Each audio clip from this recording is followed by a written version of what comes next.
Today we're going to work on 5.2 algebraic terms. Algebra uses letters to represent numbers. When two letters or a number and a letter are written next to each other, it is understood that they are multiplied together. Numbers or letters that represent a fixed value are called constants. Letters that assume more than one value are called variables. For example, in the formula for the circumference of a circle, C equals 2 pi r. The letter pi represents the infinite decimal number 3.1416, often represented by 3.14, and is a constant. The number 2 is also a constant.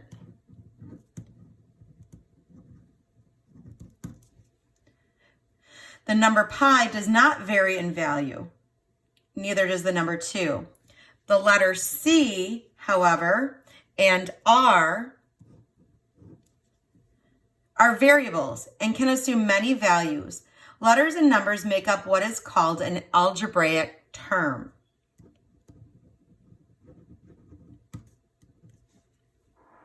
The definition of an algebraic term on page 137.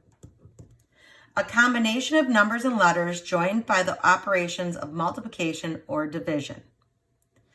We're going to go right to example 5.12. We're going to give 6 examples of algebraic terms. First, they give us the term.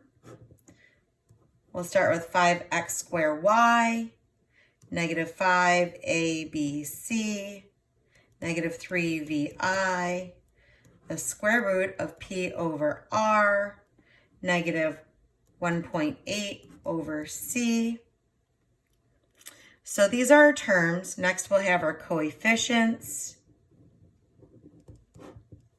and then we'll have our literal parts.